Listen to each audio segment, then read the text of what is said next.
వేదిక మీద ఉన్న బీఆర్ఎస్ పార్టీ పెద్దలకి, బీఆర్ఎస్ నేతలకి, మీడియా మిత్రులకి నమస్కారం. ఇప్పటివరకు చాలాసేపు గౌరవ సత్యవతి గారు, రెడ్డి నాయక్ గారు, కవిత గారు మాట్లాడారు. వాటన్నిటికీ జోలికి పోవాల్సిన అవసరం లేకుండానే సూటిగా ఒకటి రెండు మాటలు చూడండి. ఆడ మైక్ పెట్టి ఆడ మైక్ చూడండి పెట్టి అర్ధరాత్రి 163 సెక్షను అమలు పరుస్తూ గౌరవ కలెక్టర్ గారు ఆర్డర్ తీసి ఒక భయకంపితమైన వాతావరణం. ఇక్కడ మేము పత్రికా సమావేశం పెట్టుకుంటే గేట్ దగ్గర మైక్ పెట్టి అంటే ఇంత అప్రజాస్వామ్యం ఏంటని. రేవంత్ రెడ్డి, నువ్వు ఎంత కొంత మాట్లాడినావు ఎన్నికల ముందు, ధర్నాలు చేసుకొనియరా, మేము ప్రచారాలు చేసుకోవద్దా, సమావేశాలు పెట్టుకోవద్దా, ప్రజాస్వామ్యం ఎక్కడానికి గొంతెత్తి అరిచిన రేవంత్ రెడ్డి ఇవాళ శాంతియుతంగా మహబూబాబాద్లో కేవలం ఒక ధర్నా కార్యక్రమం చేసుకుంటామంటే నువ్వు అనుమతి ఇవ్వలేదు. 2 రోజులు హైడ్రామా చేసినావు అంటే ఎంత భయపడుతున్నావు, ఎంత ఆందోళన చెందుతున్నావు. ఒక ఘటన ఎంత నిన్ను అతలాకుతలం చేసింది, లగచర్ల ఘటన అనేది అర్థమవుతుంది. ప్రజాక్షేత్రంలో అది ఎంత తీవ్రంగా పోతుందో భయపడుతున్నావు. మరి కేసీఆర్ గారి మొక్క పీకేస్తా అది చేస్తానన్న మొనగాడివైతే ఈ చిన్న ధర్నా కార్యక్రమానికి ఎందుకే భయపడ్డావు? మా వెనక జనమే లేదు, ప్రభుత్వంలో వ్యతిరేకతే లేదు, ప్రభుత్వం మీద వ్యతిరేకత లేదు. మొన్న వరంగల్లో మాట్లాడినావు కదా, ఊకదంపుడు ఉపన్యాసాలు. ఏ సభ సమావేశం నిన్న వేములవాడ పోయి ఆడ మాట్లాడింది.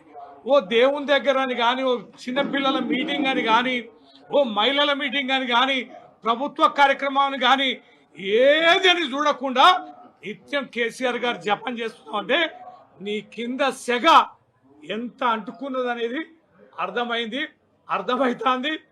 నీ భయం, నీ వణుకుడు అనేది ప్రారంభమైంది. బిడ్డ మైబాద్ని నిన్ను ఆపినావు కానీ నువ్వు 163 పెట్టుకుంటావా, 144 పెట్టుకుంటావా, లేకపోతే 30 సెక్షన్లు పెట్టుకుంటావా, నీ అయ్యా నీకు దోషిన సెక్షన్లని పెట్టుకో. మేము మాత్రం ఆగేది లేదు. మానుకోట గడ మీద రాళ్ళెత్తామన్న మునగాళ్ళు, అరే రాళ్ళేసి తనిందే మేము ఈడ ఉన్నాం, ఈడ కూర్చున్నాం అందరే. రాళ్ళేస్తే బతుకు జీవుడు అని పరిగెత్తిన మీరా రాళ్ళ గురించి మాట్లాడేది, రాళ్ళేసే ముచ్చట మాట్లాడేది.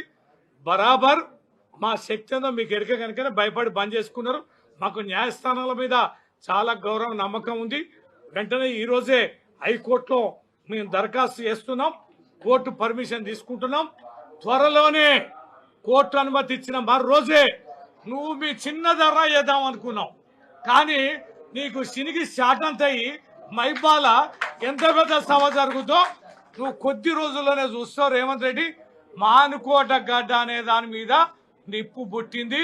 ఈ సెగని హైదరాబాద్ దానిక పోతుంది. నువ్వు అధికారం కోల్పోయే రోజు, ముఖ్యమంత్రిగా దిగిపోయే రోజు. నిన్న మానుకోట పర్మిషన్ ఇవ్వకపోవడంతో, ధర్నాకు పర్మిషన్ ఇవ్వడంతో ఆరంభమైంది. లగచర్లని నియోజకవర్గాలు అంటుకుంటే మానుకోటలో లేచి యావత్ రాష్ట్రం అగ్నిగుండమై సంగతి తెలుస్తుంది. బిడ్డ, సభ జరుగుద్ది. మేమేం ఆందోళన చెందడాలి, మేమేం భయపడాలి.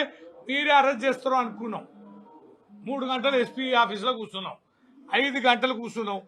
ఎన్ని రకాలుగా చేసినా సేవ లేదురా నాయన. మీకు అరెస్ట్ చేసే సేవ లేదు, మాట్లాడే శక్తి లేదు, పర్మిషన్లు ఇచ్చే శక్తి లేదు, ఇవన్నీ లేదు. ఈ పోలీసు వాళ్ళని నమ్ముకొని పాలించిన ఏ పాలకుడు కూడా విజయవంతం కాలే.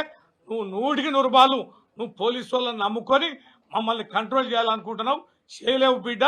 నీ కుర్చీ గుంజడానికి నీ కాంగ్రెస్ వాళ్ళు, నీ మంత్రులు, ఎమ్మెల్యేలు సిద్ధంగానే ఉన్నారు.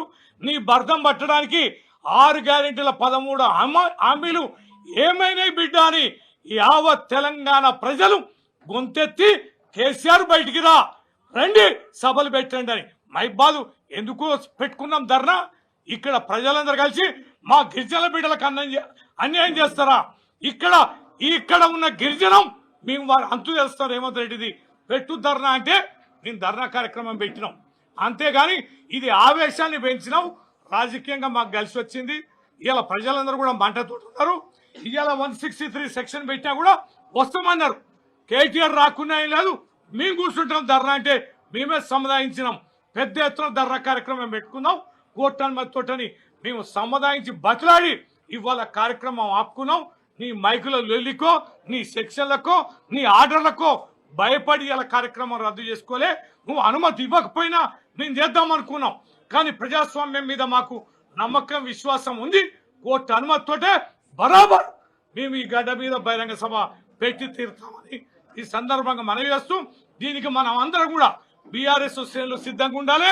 ఈ ఆట ధర్నాకి మరి రమ్మనమని కోరిన అనేక సంఘాలు, అనేక రకాలైనటువంటి వ్యక్తులు, వ్యవస్థలు కూడా మరో కార్యక్రమానికి సిద్ధంగా ఉండాలని తెలియజేస్తున్నారు. జై తెలంగాణ.